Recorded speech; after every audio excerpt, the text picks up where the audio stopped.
Hey guys, you asked for it and here it is. Yes, finally we are going balls deep into Demon Slayer Kimetsu no Yaiba, which is one of the most favored new animes for 2019, and so far we are really enjoying it. So from now on, depending on the response, we will be doing Demon Slayer content. So it's time for everyone to comment in the comment section below and let us know which topic and questions you want answered. To add to this guys, as you know that Demon Slayer being fairly new doesn't have much support as the more mainstream animes, but thanks to our sponsors Amino, you lot can help build communities for any animes or topic including Demon Slayer by joining the Demon Slayer Amino. But most importantly, Amino added their new story feature where anyone can post short stories and leave it on there to stay. We already posted a couple and are going to use this feature to post exclusive edits and clips which will be related to some of our future video topics that we will be covering on this channel. We went ahead and posted a story relating our next Demon Slayer video about us explaining the pillars within the Demon Slayer corps, so make sure to check that out and show us your support by being part of our exclusive Anime Balls Deep Amino squad. And plus, Amino is completely free. Make sure to check the link in the description and comment section below.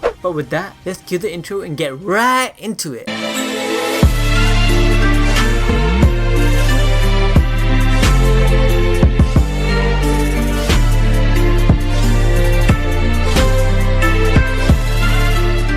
Before I go into explaining the Nichirin sword and the black blade, I'm gonna have to put out a disclaimer that this video does contain slight spoilers here and there, but don't let that stop you as I'll be breaking things down and clearing a few things up, so you may be spoiled just a little bit, but it's probably worth it. Okay, so within the universe of this series, we are introduced to the concepts of demons who basically are evil mortal beings that kills and devour humans. In this world, they are real as it gets. These demons have the ability to change their body structure at any given time and have rapid regeneration when wounded. They can live for centuries, and the more humans they eat, the stronger they get. Some of the demons possess special abilities where they can perform blood demon arts, which are unique spells specific to each demon. Now with that said, the demons aren't actually a complete different race. In fact, all demons are known to be originally humans who ended up being infected and turned by the blood of the first demon, Kimetsu Muzan. I'm probably butchering his name, but So all demons are said to have come from the blood of Kimetsu Muzan. However, this is still uncertain as a demon named Tamayo is also capable of creating other demons as well, as she had done with Yushiro. Now, usually when a human is transformed into a demon, they become very sadistic and most of them lose their memories from the human life while developing a murderous instinct. However, when they are finally killed, they begin to remember the life before they were turned into a demon. And the only way to truly kill a demon is either by exposing them to sunlight or cutting off their head using a special blade which is utilized by an elite group known as the Demon Slaying Corps, who are basically an organization formed as a response to deal with these demons, where every member dedicates themselves to kill the demons, protecting humanity from them. This group has been around since ancient times, recruiting hundreds of members over the years. However, they operate undercover from the government as they are not openly acknowledged to the world. But in this video we are going to be focusing on their weapon of choice and possibly one of their only means to slay the demons, the Nichirin Blade, which all demon slayers are given once they pass the final selection. And then I'll also explain the meaning behind the black blade that Tanjiro possesses. Okay, so we initially learn about these blades in chapter 6 of the manga from Urokodaki, who gives Tanjiro his first Nichirin blade to use for the final selection. However, the one he gives Tanjiro seems to be the basic Nichirin blade and not specifically handpicked for him. After Tanjiro completes the final selection, we learn that every successful candidate picks their own alloy, which is sent to an assigned swordsmith to work on the metal, forging it into a demon slaying sword. From the looks of it, the blade seems to be like any other sword, but each of them have their own special properties. Like the Nichirin blades are the only known weapon capable of killing a demon after decapitating them. This is because the Nichirin blades are made using materials that were constantly bathing in sunlight throughout the year, specifically the scarlet crimson iron sand and the scarlet crimson ore, where they are found on Sunlight Mountain. And as the name suggests, that's a mountain that has a very high exposure to the sun. This is actually where the name of the sword comes from, as Nichirin literally means Japanese wheel, which refers to the sun, and in other cases sunshine. So the Nichirin blade is technically a representation of the power of the sun in a sword. This explains why these swords are very effective in killing the demons, as the demons perish in the sight of the sun, and because of this, the effects of the sun to the demons is replicated when the Nichirin sword is used to cut them. This understanding is very important, as later in the series, by the way, minor spoiler alert, we learn that the first demon, Kibutsuji Muzan, is trying to find a way to conquer the sun. And I don't mean literally conquer it, but conquer the effects of the sun to his body, which would truly make him invincible. As logically, if the sun cannot kill him, then the Nichirin Blade shouldn't have any effect either, as the Nichirin Blade would act as a normal sword. I also want to talk about what this means for Tanjiro's sister Nezuko, but we will save that for another video. If you manga readers know what I mean, then smash that like button and let me know if you really want me to cover that in the comment section below. Coming back to the Nichirin Blades, even though they are exceptionally useful and strong against demons, they are not unbreakable. In fact, Tanjiro, along with many other demon slayers, broke the sword more than once, and as a protocol, the swords are remade using the same type of alloy by the swordsmith who is assigned to the respective demon slayer, where in Tanjiro's case his swordsmith is Haganizuka Hotaru. Talking about swordsmiths, like the demon slayers, they are important members to the demon slaying corps. While the demon slayers go into the front line and actual combat, the swordsmiths works behind the scenes. Without their involvement, the demon slayers don't have much chance against the demons, and because of this, all of the swordsmiths are located in a hidden village to protect them from being targeted. That's how important the swordsmiths are, and only a few members from the demon slaying corps knows the location of this hidden village, and to get access to this village, it has to be approved by the leader of the corps, Ubuyashiki Kaguya. I probably butchered his name too. Now once the demon slayer's access is approved, they get transported by a specific squad to the village. This squad is pretty much like ninjas. They go through extensive measures to secure the location of the village, and if the location of the village is exposed, the swordsmith would have to relocate as soon as they can. That's the type of life these guys live. Now, the village itself is governed by the village chief, who is known to be the best swordsmith around. The rest of the citizens are either swordsmiths, potential swordsmiths, or just pretty much families of swordsmiths. So yeah, it's a swordsmith's village. But coming back to the Nichirin Blade, we now know what the Nichirin Blades are and how they are made. But there is one more thing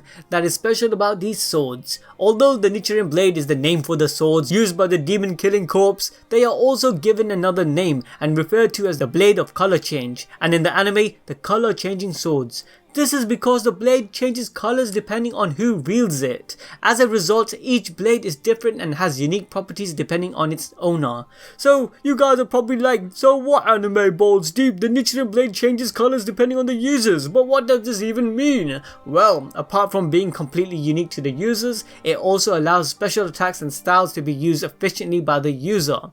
Let me explain. For example, within the demon slaying corps, most of the members adopt fighting styles and sword techniques to have a better chance in fighting the demons. Like, these guys are humans, right? And they have to fight demons who are pretty much, superhuman. The most common techniques used by the demon slayers are breathing styles or breath styles. Not only does this help with swordsmanship, but also increase the human's limits when fighting. However, we are not going over the breath styles in this video, but we will do in the near future, so stay tuned. But coming back to the question on what the color means, well, usually the color of the sword would correspond with the user's personality and breath style to accommodate and strengthen the practice of their style. Couple of known colors of blades are blue, which Yomioka Giyu has. This corresponds with his water breath style. Then yellow, which Agatsuma Zenitsu has, again corresponding with his lightning breath style. Then there is white, yes, a white or foggy colored blade, which Tokito Muichiro has, corresponding with his mist fog style. And then there is different colors like grey representing rock, green representing wind, and red representing flame.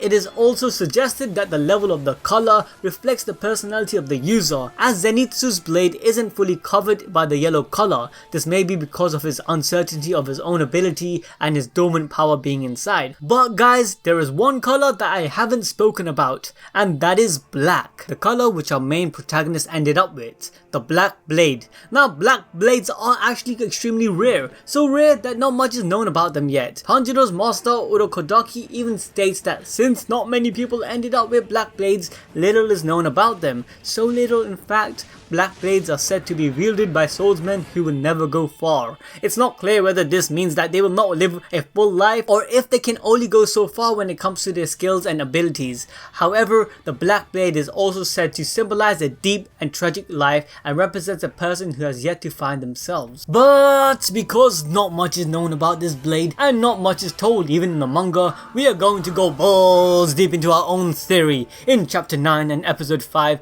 Tanjiro's swordsmith expected him to get the color of bright crimson red because of him being a child of burning crimson, indicating heritage and personality and other traits matters when it comes to the color of your blade. And if you go by breath styles, we would expect that Tanjiro to obtain a blue blade as he studied under the water breath style. However, as we know, Tanjiro ended up with a black blade, and as the series progressed, we learned that Tanjiro can use another breath style which he picked up from his father, the breath, the dance of the fire god. Now, without spoiling too much, this style seems like it's related to the original breath style that every style deviated from, the breath of the sun. And if anyone knew about colors, black is not really a color. Rather, black is either the absence or complete absorption of visible light. So what this means is that the black blade absorbs every color wavelength from the spectrum. In a weird way, one can say that the black blade can represent every breath style, and if Tanjiro is a user of the original breath, this makes it more understandable why his blade is the color black. With that said, black objects also absorbs the most heat, making it the most suited for the breath of the sun style. So Tanjiro having the black blade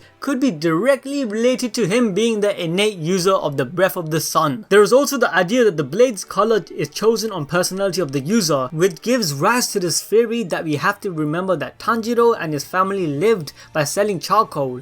Yes, the very thing that fuels fire, and later in the series his sister gains the blood art of creating fire, which resonates with mixing with Tanjiro's blade, illustrating that Tanjiro's blade as the charcoal that constantly burns and his sister's blood as the ignition. This actually shows parallel to Tanjiro's character, as Tanjiro himself is the charcoal who is burning constantly with the will to save his sister and turn her back into a human. But with that, I hope I explained the meaning behind the black Nichirin blade. If you enjoyed this video and want me to cover more Demon Slayer topics, then smash that like button, get it over 5,000 likes. Leave a comment showing me that you got to the end by telling me which color blade you guys would want. And don't forget to subscribe, ding that notification bell. Until then, I'll see you guys on the next one.